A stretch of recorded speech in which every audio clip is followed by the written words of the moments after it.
noir, c'est le résultat de ce qu'on appelle l'effondrement gravitationnel. C'est un processus naturel qui fait que certaines masses très importantes se contractent sur elles-mêmes et provoquent une sorte de très forte distorsion dans l'espace et du temps. Alors bon, c'est peut-être un peu compliqué, mais c'est prévu par la théorie d'Einstein qui s'appelle la relativité générale. Il nous dit qu'en fait, il y a une sorte de puits de gravitation qui est créé lors de cet effondrement gravitationnel.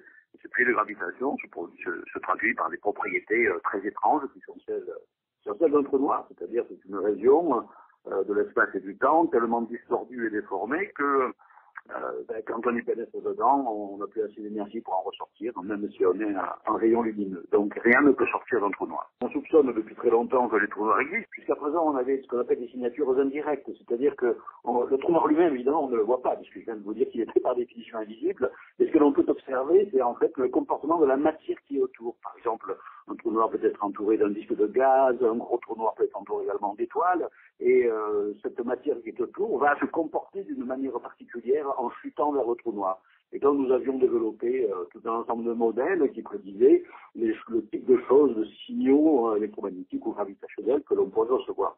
Donc jusqu'à présent, on avait ce genre de signature indirecte, c'est-à-dire qu'on avait vraiment observé les phénomènes prévus par les théories qui nous laissaient à penser que réellement les trous noirs existaient bel et bien dans la nature, aussi bien d'assez nombreux trous noirs distellaires qui sont relativement petits avec des masses d'étoiles, qui sont assez nombreux, plusieurs millions dans la galaxie, et puis également des trous noirs géants qui, eux, se trouveraient en un exemplaire unique au centre de chaque galaxie. Jusqu'à il y a 3 ans, nous avons eu pour la première fois une signature différente, qui n'était plus une signature électromagnétique, mais une signature gravitationnelle, c'est-à-dire qu'on a détecté, on en a beaucoup parlé à l'époque, on a détecté des ondes gravitationnelles qui sont également prédites par la relativité, mais avec des caractéristiques tout à fait semblables à celles qui avaient été prédites et calculées par la coalescence, c'est-à-dire la fusion de trous noirs. Et donc on en a observé déjà une bonne dizaine de fusions de trous noirs par cette émission de rayonnement gravitationnel.